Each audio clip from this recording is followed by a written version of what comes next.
Chapter 16. Raped Wife. His friends broke in. They had been waiting for him from the adjacent building for around 30 minutes. These were a bit energetic with special martial arts skills. We fought as they hit me to lose the shape of my face. If people did not gather to rescue me, I would be among the dead. I had them calling me a coward, for real men never fought for women. Shame upon me. I struggled to get a taxi which dropped me near our home. Aro predicted that I was bleeding in and out because of Ella.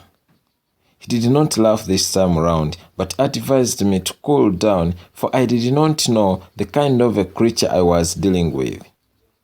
She was home happily singing and dancing with no problems. Anyway, Aro nailed the point that man was born to suffer and make his wife happy. Whenever a man does not sweat, the woman does not enjoy life. Ella and I normalized in a few seconds and life continued. My brother began washing clothes for his wife and her feet. When I complained that it was abnormal, he defended that Ava used to wash his clothes, so washing her knickers never killed anyone. After all, they were clothes. It seemed the many books my brother opened confused him ultimately. He had totally run insane. The pregnancy had not made a math, but Aro was on tension. Since the church was near, the couple crossed the road and went there. She made sure that she walked faster than he did, as if he never deserved her. She was wrong, because this was one of the most respected men in their church, although he kept a low profile. How I wish I were like him. The entire world would be mine. Everyone yearned to greet him. What beat my understanding was that she never wanted women to near him.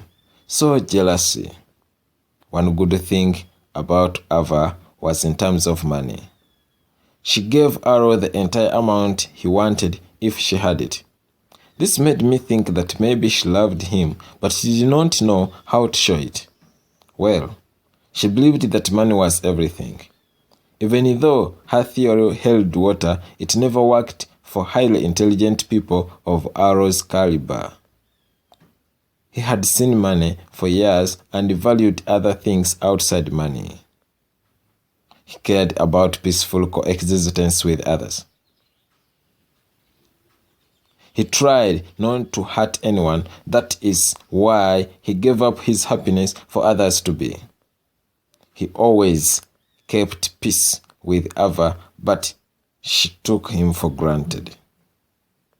Maybe Ava was not as exposed to the world the way Aro was. He knew very many things. There was nothing I asked him and he failed, yet I made as much research as possible. Ava one day challenged him about forex trading, thinking he was green, with an intention of demeaning him in front of her workmates, but the man instead lectured them about the candlesticks, moving averages, pips, and others concerning the market. He was simply a professor in his 30s. Anyway, I liked him so much. He was in big trouble now. His forex explanation did not leave Ava the same. She felt so bad, and when the night came, she looked the other side. Aro requested for water, but she warned him not to touch her.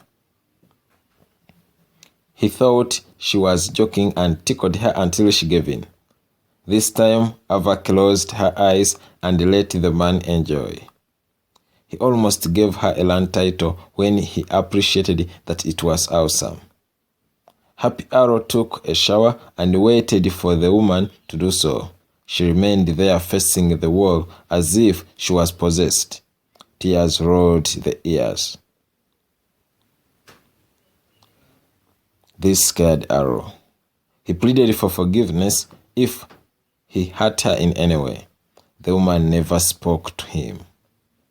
When the morning came, she left him inside. Aro prepared himself breakfast and sat to take. I am sure he did not finish when he was called outside and served with a police warrant. He laughed, calling it a joke, until the officer ordered him to hurry before he was handcuffed. He looked at his wife and said, "You are so beautiful." Reaching the station, the officers around mocked him that his books that taught their wives about women's rights and freedom led to breakup of very many families, and now he was a victim. After making a statement, the cell welcomed him. The moment inmates learned that he was there for rape, he did not explain. The hold beat him till he stopped shaking. His legs went cold. His pulse was not beating. They celebrated that at least justice prevailed. They were criminals who never tolerated rape and defilement, for they had wives and children out there. If men like Aro survived in such a society, they believed their beloved ones would be victims. By the time the officer went in, Aro lay in a pool of blood. He called colleagues who lifted him to the vehicle of the officer in charge of the station that rushed him to the hospital. It was total shame for us all. I rested there and saw my brother dying with handcuffs on his hands. He could not talk. Tears filled my eyes. It was at this juncture that I learned from the officer that he had raped his wife. I asked the officer if he had any brains in his head. The man replied he was sober. I could not believe this, but it was a fact.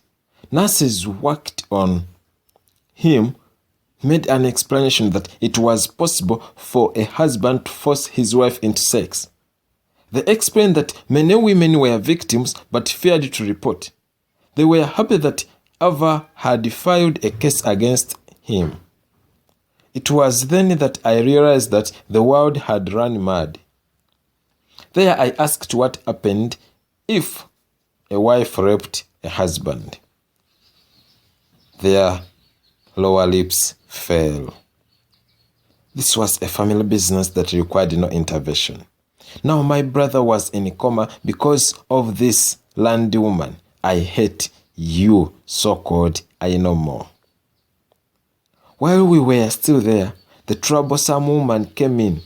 She looked at Aro's beaten face and broke into tears.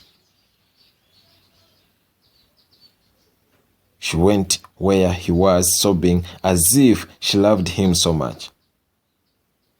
I lost my mind when I saw this pretense. I got her by the hand and grabbed her neck, then pushed the head to Aro's and shouted at her to eat him because she wanted him dead. I wanted to kill this woman, I swear, only that the police officer hit my head with a stick and I fell down. He handcuffed me as well, though my mouth was free. I threw words at this ghostly woman as she asked me if she was the one who beat Aro. This daughter of devil was as evil as ignorance.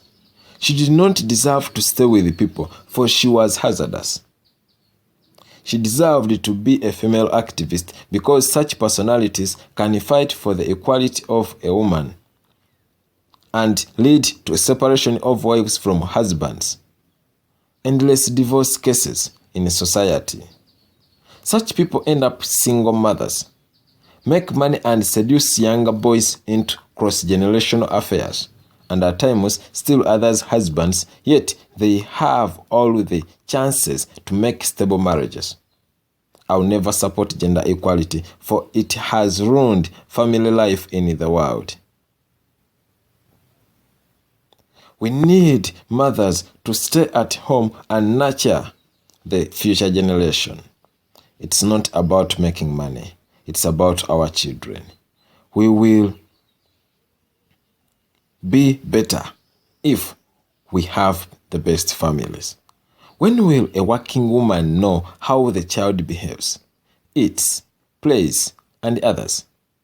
When will she teach the daughter about sex education, monitor the videos she watches, her friends, how to do housework, and others? This modernity is killing us.